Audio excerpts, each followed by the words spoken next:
Planet has always been working with us. Sure, yeah. It's we the idiots who are not working with the planet. Today you're making even the smoking hemp legal.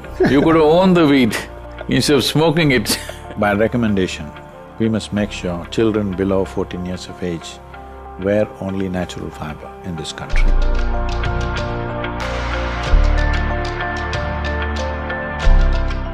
So you are a yogi, a humanitarian, an educator, a teacher, a super fantastic human. How did you get to sustainability in the fashion industry? That's a question that I have to start. I'm not in fashion, I'm just with life. And human beings inevitably have to wear clothes. They better wear it sensibly, that's all. Sometimes I wish we wouldn't have to wear clothes, then we would avoid that issue. Sometimes I wish we wouldn't have to wear clothes, we would avoid… Oh, not in this weather, you better wear. You're right. So how did you come to sustainability through the fashion industry? And I know that you work a lot with organic textiles and the importance of that. So why is that so important to you? So if you know something about India's history, India in the past has been the largest exporter of textiles in the world. 85% of the world's textile exports were from India about 250 years ago, which was systematically destroyed by the occupying forces of the day, which left the society various levels of impoverishment, which still continues. So, over 40% of India's population at one time was engaged in textile and related work. Between 1800 to 1860, India's textile exports came down by 98% because this is thanks to East India Company, okay? Yeah, I remember reading or seeing in one of your videos that it was at one time one of the richest countries in the world. Yes, everybody wanted to go there, even Mr. Columbus wanted to get there and got here, and his mistake, we're all here today. So, because it was the largest economy and spices and textiles were the main things. So in 60 years' time, the exports came down by 98%. So the economy was left in shambles, and for survival, over 1.5 million people died, weavers. That's a mass lack exodus. of livelihood. And the rest scrambled into agriculture. So this is why even today India has… When the English left, when India attained its independence in 1947, 90% of the population was in agriculture. That is not traditional farmers. They all desperately got into farming because their textile industry was completely, systematically ruined. So even today, this farm sector has not come to stability. Even now in the election, one of the biggest issues is farm distress. Yeah. Because in the last 10 years, over 300,000 farmers have committed suicide. Wow. The problem is if they grow less food, the crop is bad, then they suffer because they don't have enough produce. If the produce is good, the prices will collapse. There is no system because in India, now in urban areas it's becoming, otherwise in India nobody will buy processed food by nature. For us, vegetables has to be today plucked. If it's in a store, we don't go and buy it.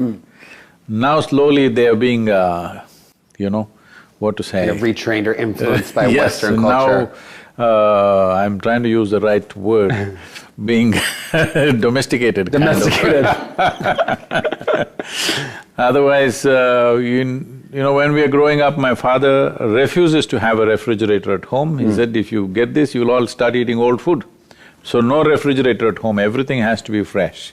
So that's how the culture was. Because of this, there is no cold storage systems, there is no marketing facility. So if you grow more, you'll lose, if you grow less, you'll lose. If 30%, my vision is to make 30% of India's farming into natural fiber. And what will that do? What would that do with that vision? That means one thing is it's a non-perishable item. You can sell it at any time of the year, it's not like you have to sell it on the spot. Right.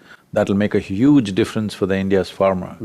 And for the weavers, India has over 136 distinct weaves. No culture on the planet has produced such a variety of weaves.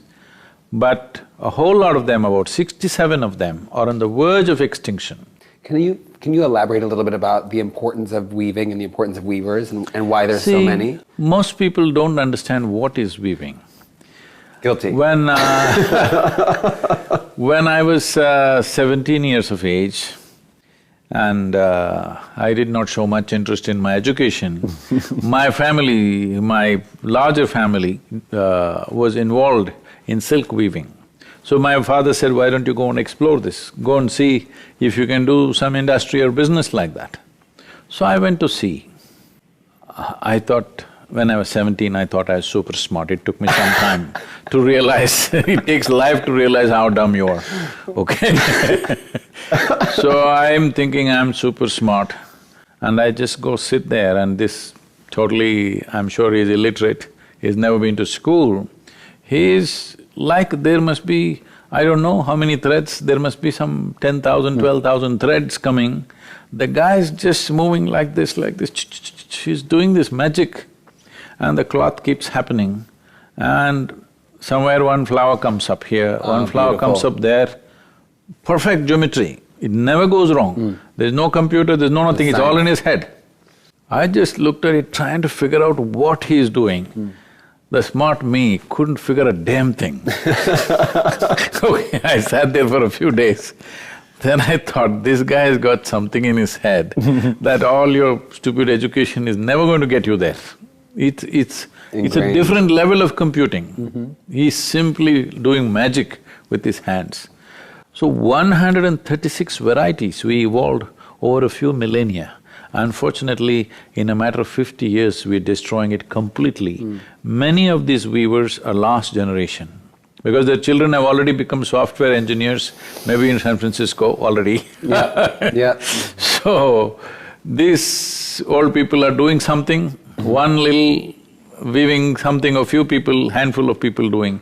If that goes, it will completely disappear. I was going to say, my question is what is the importance of that cultural preservation? These skills are pride of humanity. Yeah. What human hand can do is unbelievable. Today we are enjoying the power of the machine, all right? But what human hands can do should not be lost, and what we have done, what we took thousands of years to evolve, should not be lost in a generation simply because we become callous and we think we're practical. There's nothing practical about this. What we're doing right now is the most impractical thing.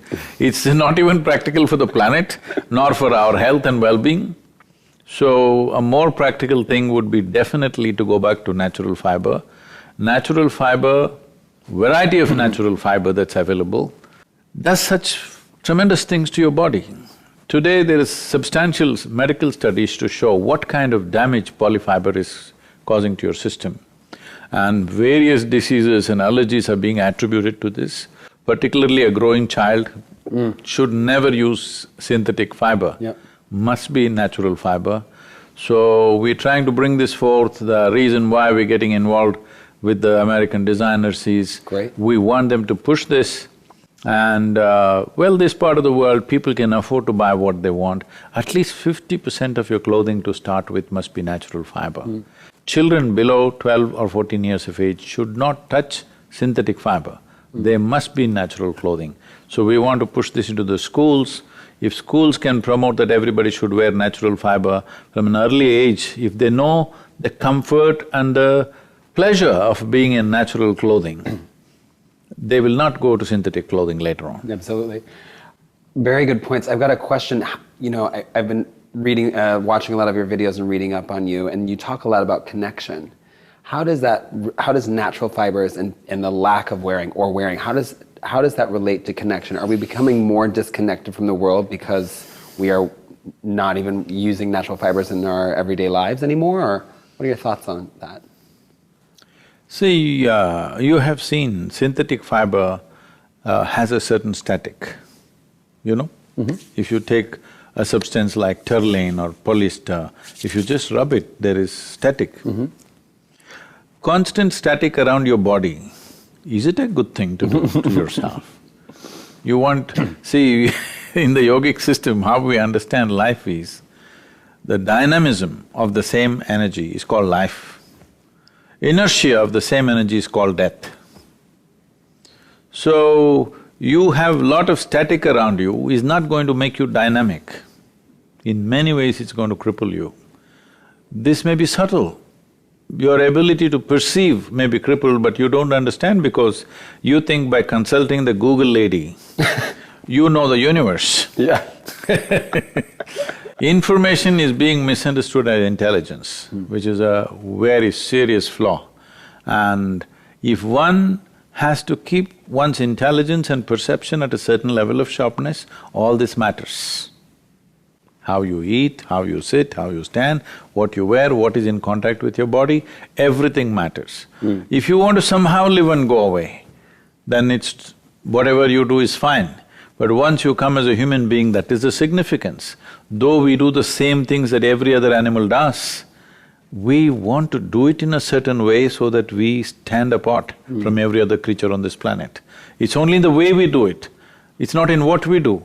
We eat, they reproduce, we sleep, they sleep, we die, they die. All right? Everything is That's same. simple, yeah, exactly. It is just that the way we do it sets us apart. So the way we do it has to change means you must be sensitive to how you keep your body. In this, clothing is an important part. Why do you think people are falling away from that? Why do you think people are falling into the trap of that? See, people are not deciding anything, commercial forces are deciding everything. For them, yeah. People are not deciding the industry. One important thing about Fashion for Peace is, we want people to decide what commercial forces should manufacture. But right now, commercial forces are deciding what people should want. Right. It's the power of advertising and marketing. Marketing, yeah. Yes. No, people should decide what we want. And that is what commercial forces should provide for them. Right now, commercial forces are deciding what you should drink, what you should eat, what you should wear, how you should live, everything. It's not good. Commerce is there for human well-being, not the other way around. So do you see a way where people and planet can profit together? Businesses and planet can be working together in order to make a better world, or how do you view Planet has always been working with us. Sure. Yeah. It's we the idiots who are not working with the planet, all right? I have to agree with you on that one, yeah. The very body that you carry is a piece of this planet. Yeah. Most people don't get this till you bury them. But even when they bury, we are making sure they don't get it, because today they're burying them in aluminum coffins. Coffins, yeah. So even when you bury, they cannot realize I'm part of the planet. You're in a box. Planet has always been working with us, otherwise we can't exist here for a moment. Our existence is not possible if the planet does not work with us. Are we responding? Unfortunately, not very well. That brings me to a question I have about the fashion industry and their response. You know, obviously that it's one of the most destructive industries on the planet, but… Third largest polluter on the planet. It is quite a large polluter, it's huge. Number 3, still on the podium. Yeah, yeah. It's just astronomical, it's unbelievable. But they have the power to the communication power that they have is unbelievable. How do you feel about where the fashion industry is going, like where it's at right now, where it's going, where it needs to be in relation to what needs to get done? I mean, I kind of feel like there's a bit of a crisis that's happening and people haven't really woken up to that yet. Do you feel like the fashion industry can help push that along faster? See, this is one industry which can change its direction at will, because fashion is always trying to shift this way and that way, nobody wants to repeat anything. So this is one… to change how you make your cars takes a lot of effort. Yeah. To change how you make your clothes, if a few iconic designers and those who display these designs, if they change their minds, everything could change in a matter of few years. So it is the easiest industry to change, if you ask me, because they like change. Without change, there's no fashion. All the time some change needs to happen, that's their problem. It almost survives. How to change. Yeah, it survives on change, right? Yeah. So, this is not thriving on status quo, it's not like a financial institution. It's not like some other steel or coal or some other industry which is very difficult to change. Fashion is the easiest thing to change. After all, because fashion is all… but the world or the people are not deciding the fashion. A few icons are deciding the fashion. If they change what we thought was impossible kind of haircut, when we were growing up, we want to have it long. Our fathers wanted to give us a jar head. We said, no way that machine will be used on my head, because today all the young kids have jar heads and they're going around, that's a fashion. So that's because one football star or somebody does that, all right? So, this is not individual thinking, fashion is led by certain people. If those people just wear natural fiber and say, this is it, I think the world will change very, very quickly. Do you think the fashion industry can survive? Like, as we were talking a little bit before about how much they're pushing out, like fast fashion companies doing nearly 100 and some collections a year, and will the industry survive? Will the industry survive? Of course. It has survived It has survived for 10,000–15,000 years. Fashion has always been there. Sure. Will a particular designer survive? That you cannot say. That's the next episode. Okay, so going back to the power of change, that's something that you're a huge advocate for. So what can designers and what can fashion industry, what should they be doing now in order to implement those changes? What's the emergency? What's the biggest thing? See, the most important thing is, right now the way we are heading, it is said that today, on an average, each one of us have 5 times more clothing than our grandparents. By 2025, they say this will double. By 2030, they're saying this will become 7 times over.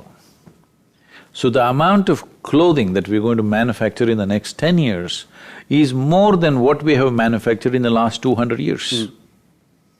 The clothing that we have used in last 200 years, we're going to use that in the next 10 years.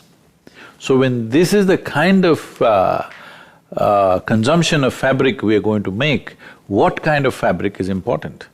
Today it is said, by 2025, 98% of the fabric, if we go as business as usual, 98% will be synthetic fiber, 95% will be polycarb. So, the polyfiber, which is a petro product, is going to be the biggest thing. And it has entered our bodies, it's entered our water, soil, our food cycle, it's just in everything. They say an average American has 28 grams of plastic in his body. You're in New York, so you may have 32. Yeah, exactly. It's this brings me to a question. I mean, it's astronomical because these facts are out there, and I'm wondering, why are people not responding more and in a bigger way? Is that… I think we have not pushed it strong enough. Okay. We have not shown the needed commitment. Most things in the world doesn't happen because for most people, causes are a fashion statement. It's not a lifelong commitment. This needs to be pushed in a committed way. And as I said, especially our children below 14 years of age should not touch synthetic clothing. They must wear… This could even be made into a law. Yeah, I absolutely agree. Children's clothing has to be natural fiber, this could be a law. This needs to be made, if not law, at least in schools it can be a recommendation to start with. But at some point in the world, we have to make it a law. Below 14 years of age, like below 18, you're not supposed to sell cigarettes to somebody or alcohol to somebody. Similarly, below 14 years of age, you can't sell synthetic clothing to a child because you're poisoning his system. We should push for a legislation at some point. It may be a bit early, people may think this is too much, but first it should start with a recommendation and then become a law. Yeah, I mean, I think public health is a very important thing that we tend to forget about. With those shocking statistics I read recently in The Guardian about, I think it was in America, 96% of the water here is polluted with plastic microfibers. 27 tributaries going into the Great Lakes of serious content of polyfiber. It affects everything, our food supply, everything. So we are only thinking of human life. This is a serious mistake because this plastic fiber is seriously affecting the worms insects, birds, animals. Well, we need to understand this. See, various studies are there to show this. They say, if all the worms disappear today, all life on this planet will disappear in about 14 to 18 months. If all the insects disappear today, all life on this planet will disappear within 2.5 to 4 years' time. But if all of us disappear, planet will flourish. Yeah, we're the ones that are making the problem. We need to understand this, Yeah. that though we make very good manure, we need to understand our sense of self-importance, that life means just us. This is a very disastrous idea. So we must see if plastic is affecting our life so much, such a big creature, what about the insects, the worms, the microorganisms, all of them are being affected. If they're affected, there cannot be life on this planet.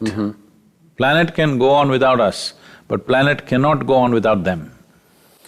You know, we talk about this, and it's it is an astronomically large issue that we're having, that the globe is having. And I think to some people, it's almost kind of this attitude of, I don't want to, if I can't solve it, I don't want to, and I can't think about it, I don't want to deal with it.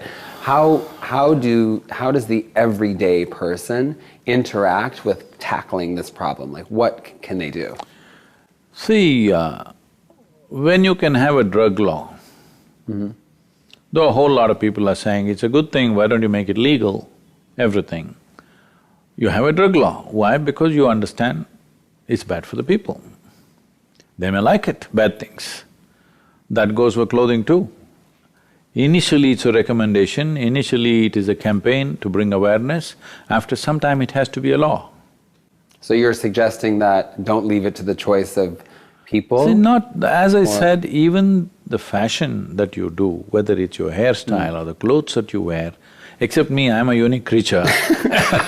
I'll agree with that. Otherwise, everybody's idea of fashion is just imitating something, isn't it? So, initially recommendation, awareness, everything. When there is sufficient awareness, you must make it a law. So, there's this term called influencers. Have you heard of this word before? Okay. It's the new thing, kind of. So I'm wondering, what are your… like this new technology, Instagram, people out there influencing, I don't know what everybody's influencing, they're influencing people to buy more, shop more. How do you see the power of influencers working in conjunction with saving the planet? How can that work? If we are talking about it with relation to fashion and clothing, influencers have a huge role, because in a society like this, what that person that you call as an influencer wears, everybody wants to wear. Today, it's already beginning to happen, particularly in California, I think. The well-to-do, the truly affluent people are wearing crumpled cotton, linen, hemp, these kind of clothes. I'm talking about hemp as clothing. But people eat hemp, smoke hemp, they do lots of… hemp is an amazing product, it's an amazing… No, but it is actually same species, but they're of different kinds, they're different families.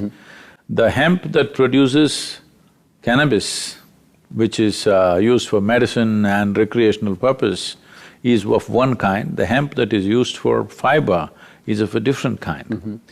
This happened in 60s.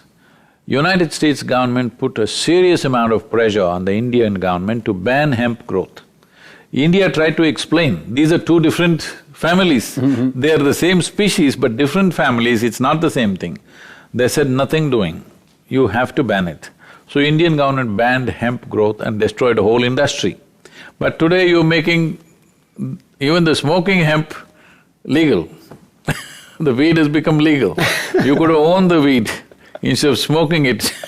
That's been a difficult one for people to digest, but I'm all for it, you know. I said, I think that's been a difficult one for people to really digest. No, nothing to digest or undigest, it is just that if you allow commercial forces, in another 20 years maybe cocaine will be legal. A whole lot of people will start the campaign, cocaine should be legal. Is it wrong? I'm not looking at it morally.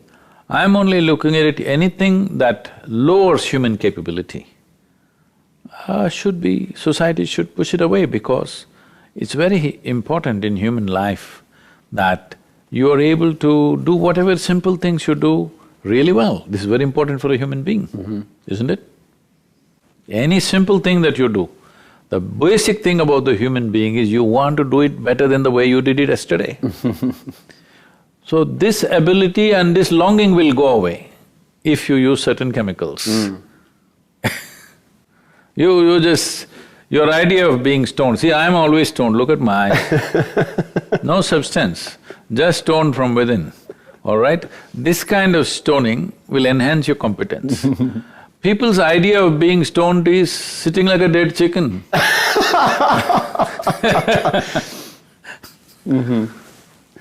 I can show you another way of being stoned. I'd love to, yes. Well, then this comes to your inner engineering project, right? Can you tell us a little bit about that? Do we get stoned at your inner engineering? Oh, yes, absolutely.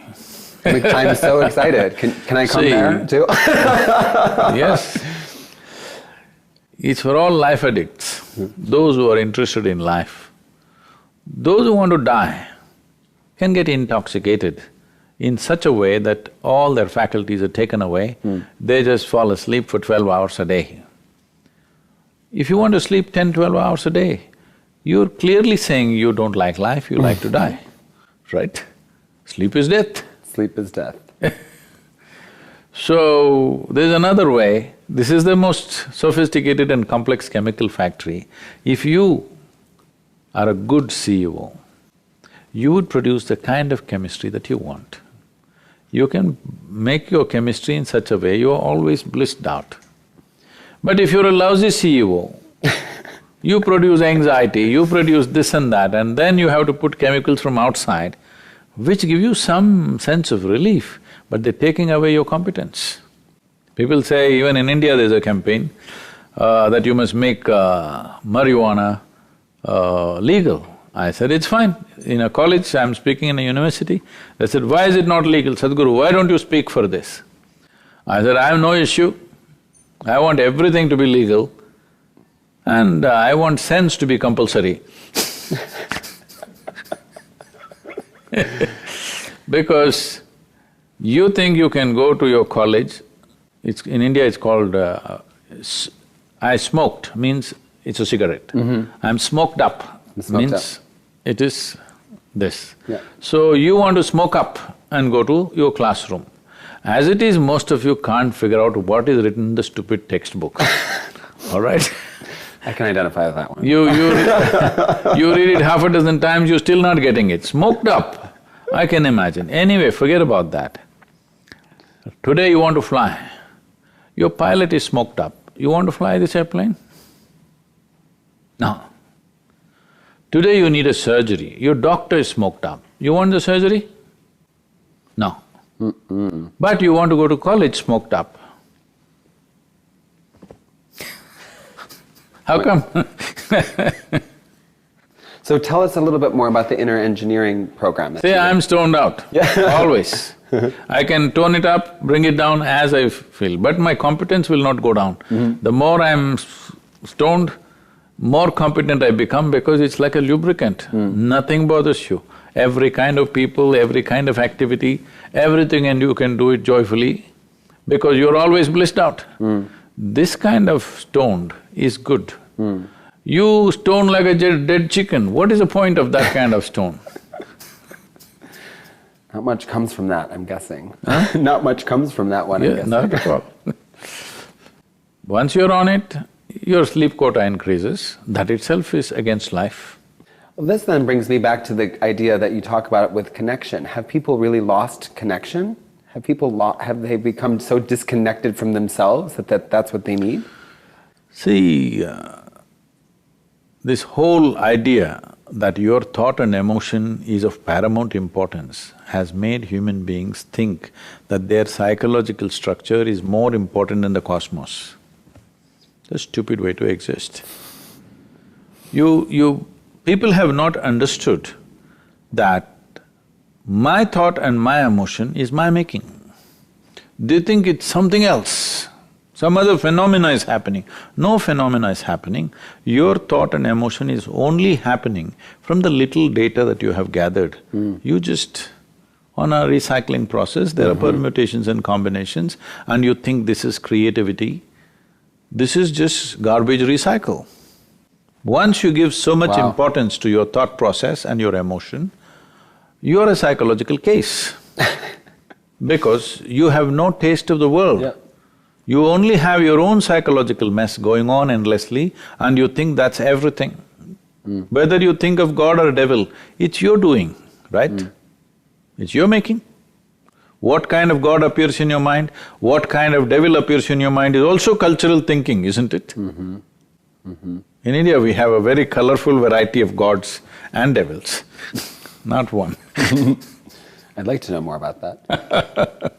So I was reading a little bit too about your practice with yoga and how you were talking about how yoga has, across many cultures, been distilled into an athletic activity. But there's many benefits… Not distilled, distorted. Distorted into an athletic activity. I love yoga.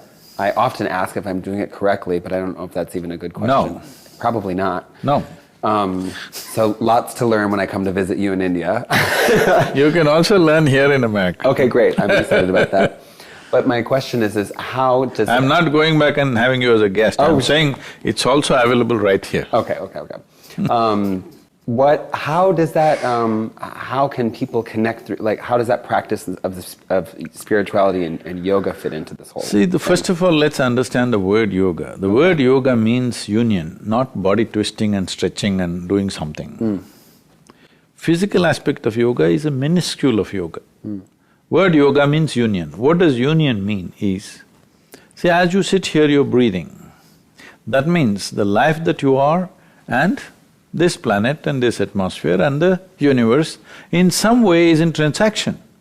It's not just by respiration, on all levels, even on the subatomic particle level, it's all in communication. So you cannot exist here by yourself, you only existing here is a part of the whole. It's a fantastic phenomena of which we don't know the beginning and the end, all right? But now you have become that kind of a psychological structure, you think you're all by your own. You are a unique and absolute entity and you're also eternal. The religions of the world, philosophies of the world and basic human psychological structure has created this impression. So now you have become an absolute entity by yourself, your life is you versus the universe. This is a bad competition to get into, believe me. This is the silliest competition to get into, you versus cosmos. What kind of competition is that? But this is how most human beings are going. No wonder they're anxious every moment of their life. Because in competition with the rest of creation, you have to be anxious, how else? If you don't suffer, I would be disappointed. Yes, if you are in competition with the creation and you don't suffer, I would be very disappointed and surprised. How is that possible? You have to suffer. So yoga means consciously obliterating the boundaries that you have set up. Have you suffered? Have you suffered? Do I look like that? I mean, not right now, but I'm wondering, like, have you had a process of suffering? Not really. People think they can evolve only with suffering, unfortunately. Okay. It's up to you, whether you want to evolve joyfully or with pain. See, life is like this. It's a brief happening, okay? You're like a pop-up on your computer screen. You pop out, you're there and you pop out again. Pop up and pop out.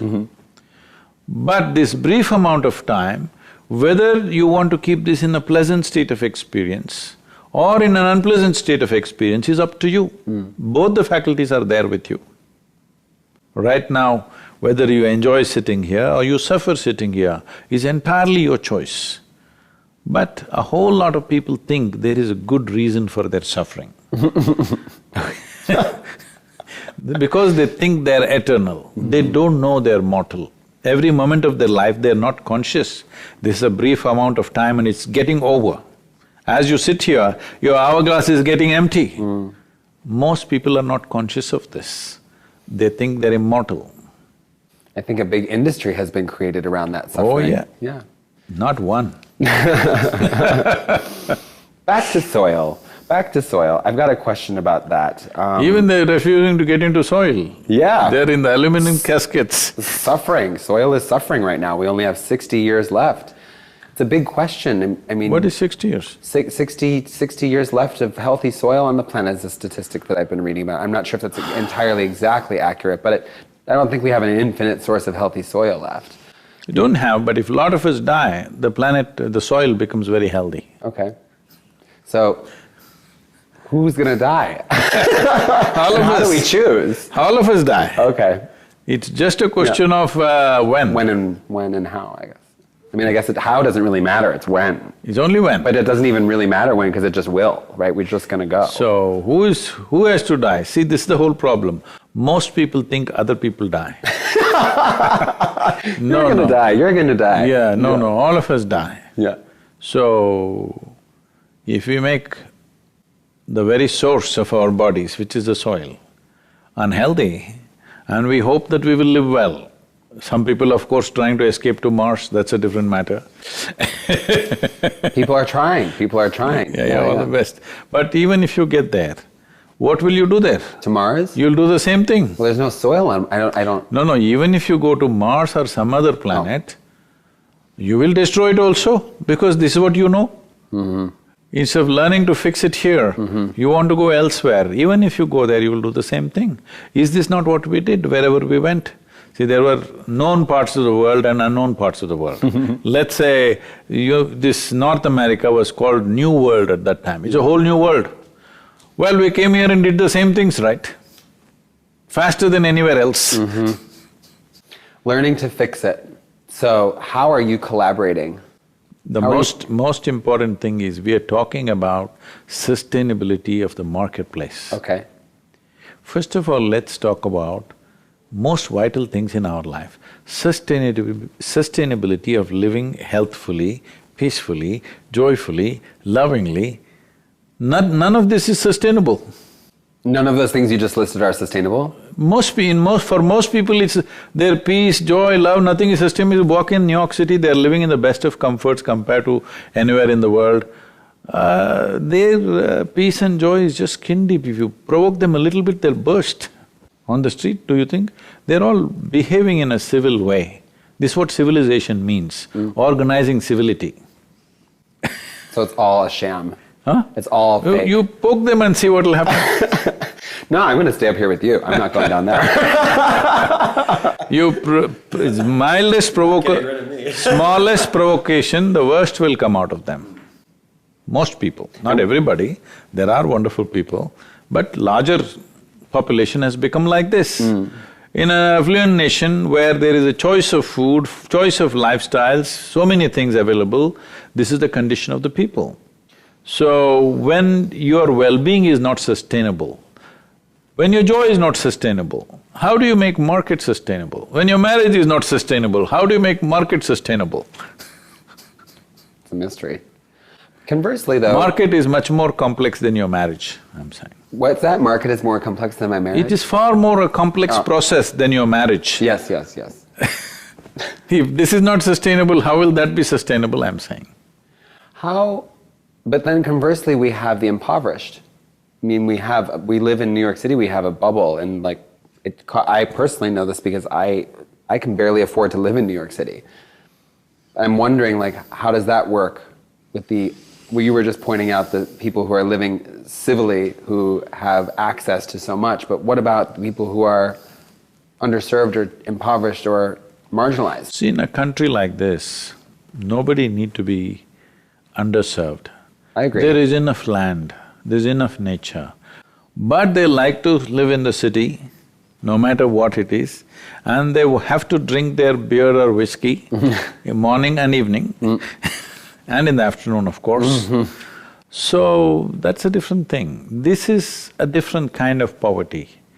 Poverty is there in other parts of the world where there's simply no room for livelihood or no way to get their food, that's a different matter. There are still parts of world like that where they're undernourished and everything. Here, I would say it's almost by choice. Wow, that's powerful. I know I'll become very unpopular for this, but if they wish, there is a way to earn their livelihood. They may not have choice of lifestyle, but choice of life is there. In many parts of the world, there's no choice of life either. Forget about lifestyle. That's true. That's true. How do you, with your programs in India, and through craft and through fashion, how do you support underserved communities or marginalized communities? How does that work together? See, we have brought in hundreds of tribal women. We have taught them skills with which they do all these products, variety of products. But at the same time, we don't want to become a manufacturing unit or an FMCG company or a textile company, because we are essentially about transforming the inner nature of the human being. These other things we are doing more as samples for somebody else to take it up and do it large scale. We don't want to become a business company, but we have small businesses just to prove a point, just to show that this can be done this way as a model. So some people are taking it up and do it, but still it is not as large as it should be. Transformation, I love that word. Means so many, it gives so much hope and so much inspiration. What is it gonna take to transform the industry? What is it gonna take to transform people's way of thinking about how they consume? When it comes to people, it's just willingness. Sounds simple, but seems difficult. See, suppose all the desperate actions that human beings are doing in this world is simply in pursuit of human well-being, isn't it? I don't know. I mean, I feel like vanity drives a lot of that. That is also well-being. Being vain is…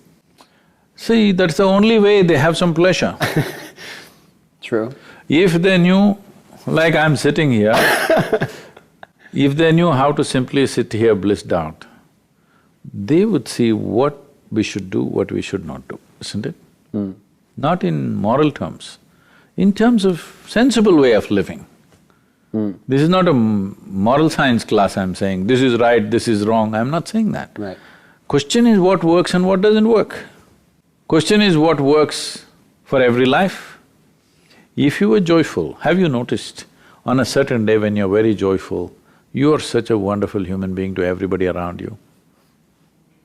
This is true with every human being. Another day you're frustrated, you're angry, you're miserable, you could be nasty, and that's true with everybody. So, we've always been trying to produce good people. This is the most serious mistake we've made. Wait. Yes, yes. Repeat that, please. We've always… sorry. We've always been trying to produce good people. We've always been trying to produce good people. No, Okay. but miserable people.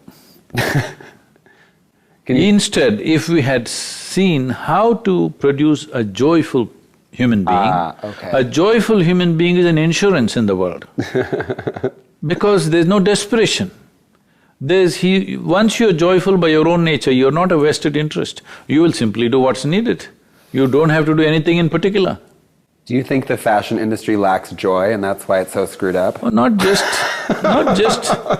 just fashion industry. Okay. Every industry, Sure. essentially human beings. And of course, fashion industry lacks joy. I don't see joy, I'm not a person who's been in too many of those events, but one or two events I've seen, people who are wearing these fancy clothes and walking on that ramp, I didn't see any joy on their face. What did you see? They're very tense and breaking up almost. Wearing the best clothes in the world, they are not. It's that pin pop thing that you were talking about earlier, right? No, I'm saying life itself is a pop-up. Oh, no, before that you were talking about how if you pop the bubble and people and… No, they are in great states of distress and it looks like a whole lot of them are malnourished. I know, yeah. Really? I know. It's sad to see that, but It's very sad. it's like by choice, Spending a lot of money, people tear their clothes. Like that, spending a lot of money to be malnourished. People without food are malnourished, unfortunately. Still there are millions of people like that, that's a misfortune. But now by choice, people are malnourished because they think that's a great way to be. See, I want you to understand to what extent fashion can go, how distorted and sick it can become is. In the Victorian England, it was fashionable to have tuberculosis. They called it consumption. So many people were lost to this because they refused to be treated, because it was fashionable to cough in public. Because if you coughed, if you looked weak and you coughed, you looked like an intellectual. If you were strong and well, you're not an intellect. You must you must do this. You're an intellectual. We lost many people. One great loss was John Keats. He died at 24 because he refused to be treated. Such a fashionable disease he had, he didn't want to be treated. So, fashion can get that extreme too. Fashion can kill us, right? Yes. Yeah. So, it's time we do sensible fashion. That's really powerful. I've oftentimes gone to those events myself and wondered what was happening and kind of have just absorbed the energy and just thought that this is supposed to be a celebration of creativity, a celebration of design, a celebration. And it oftentimes does feel like that, a lot of anxiety, a lot of pressure, a lot of moving people, a lot of moving parts, and a lot of people that didn't have breakfast. It's challenging. But I definitely believe that there is a power to the fashion industry, that it can affect change. It can affect great change. I'm a firm believer in that because there's so many people that work in the fashion industry all over the world. Not just because of that, in some way everybody looks up to it. Yeah. Yeah. Knowingly or unknowingly, people are looking up to it. So when somebody looks up to you, you must see it as a tremendous privilege that if you just do the right things, the whole world will do the right things. What a fantastic privilege that is. You must make use of it. So tell me about your rivers project. You have a project with preserving the rivers. Can you tell me a little bit about that?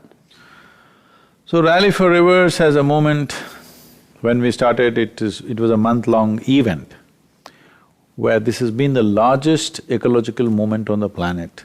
162 million people participated. Bravo, amazing. In 30 days, I drove 9,300 kilometers myself across from the tip of southern India to Himalayas, and 142 events. That's amazing. Okay? And you attended all of them? Yes, 142 events, live events. Wow. And 182 interviews. Wow. Media interviews. So practically 24 hours of the day. 24 hours a day. Did that bring you joy doing that? I don't do anything for joy. Okay. I am joyful by nature, I do whatever is needed. Okay. So, the idea of doing this was to… see, in a democratic country, for leaders to take a decision on something which is long-term. Well, here elections are every 4 years, there it's every 5 years. Generally, most decisions are made that things should happen within 5 years' time for them to get the credit. Nobody's thinking 25 to 50 years' time. Nobody wants to invest money in something which is long-term because they may not even be there. So to do something for which the credit won't come to you, people need to know that the leaders, the political leaders need to understand this is what people want. So that is why I went about creating that campaign. 162 million people, when they stood up and said yes, then nobody could go back on that. Across political spectrum, 16 states, these 16 states are ruled by 6 different parties, political parties. Never they agree upon anything. How did you It's a tradition. If these people say one thing, those people will say no. Yeah. Doesn't matter what it is. I've experienced that before. So… How did you get everybody to come together? See, once they saw people, the way they were responding, democratic leaders are slaves of numbers. Once they saw the numbers, the way we generated the numbers, then they knew they had to be a part of it. In all the 16 states, chief ministers participated, then I gave the Rally for Rivers recommendation policy to the Prime Minister. Within 24 hours, it was in the hands of the Planning Commission, which is now called Niti Aayog. Within 2 months, the central body sent this recommendation to all the 28 states as the official recommendation. So some states are already proactive and they're on, others are a little slow, but we are working with various… But one important thing is, the awareness in the country went up so high, including the government, and now they have the policy recommendation in their hands. Okay. The question is only of time. Will we do it before it goes really bad, or will we do it now when it's pretty bad? So, some states are already on the ground and active, proactive in action. Other states are reading it slowly. So what are your thoughts? How do you think that's gonna all play out?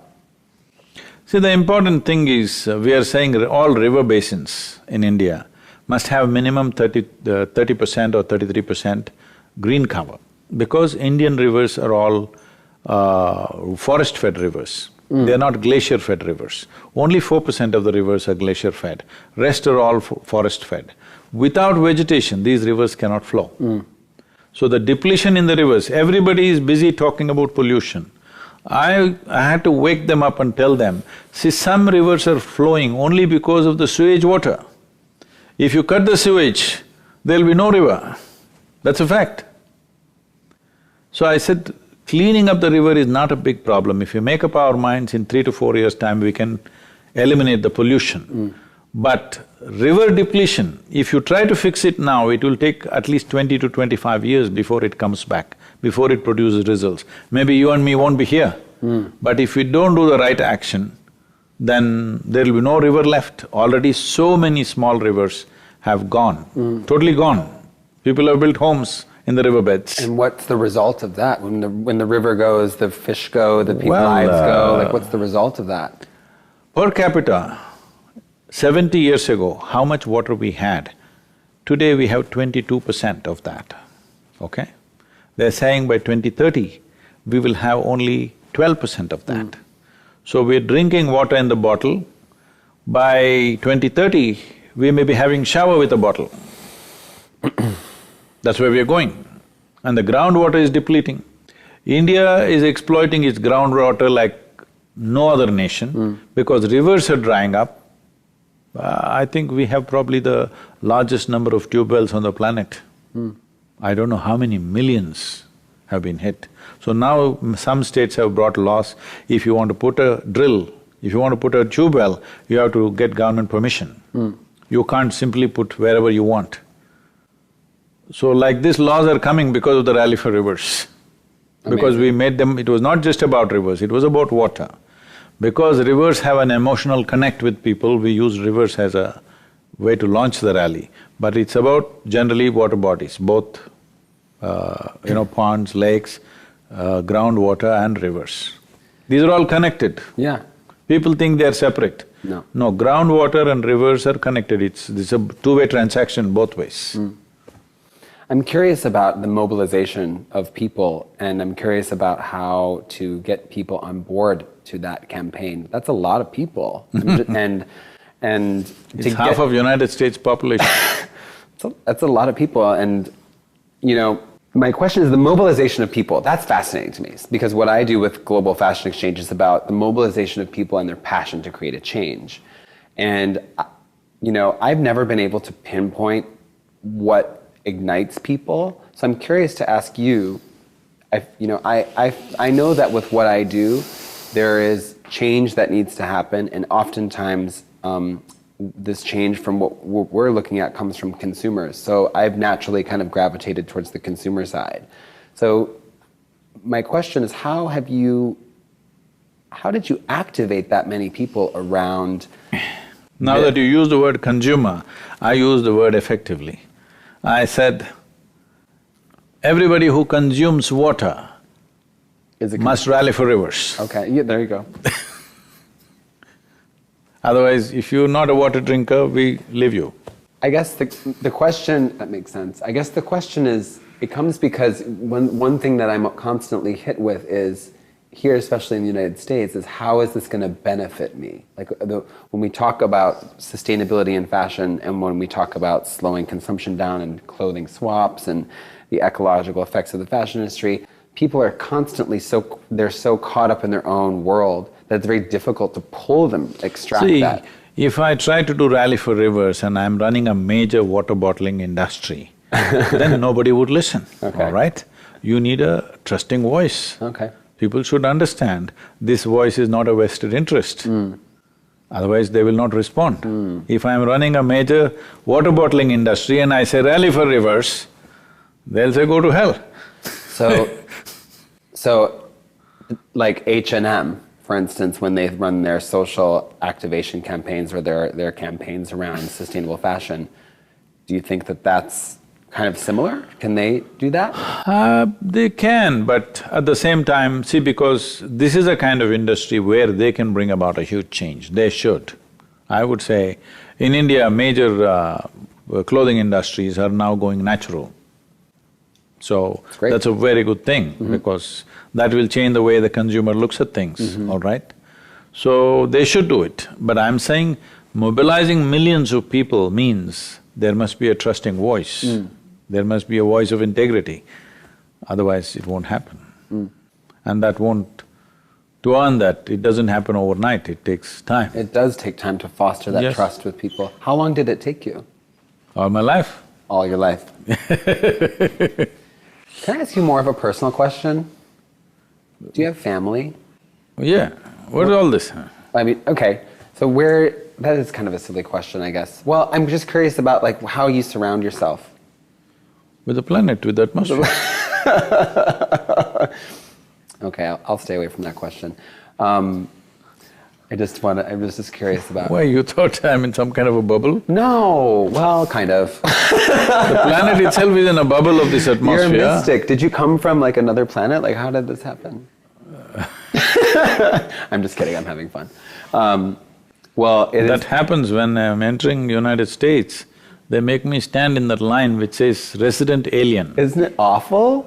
And I look around and see I'm the only one who fits the description. There's so many other people standing in the line though. I thought they're all aliens in disguise. Oh my gosh, there's so many aliens walking around. Okay, I've spent a lot of time with you. One of the big questions I want to know, and hopefully that we can communicate to people watching this, is what do we need to do? What do we need to do now? What's the most important thing?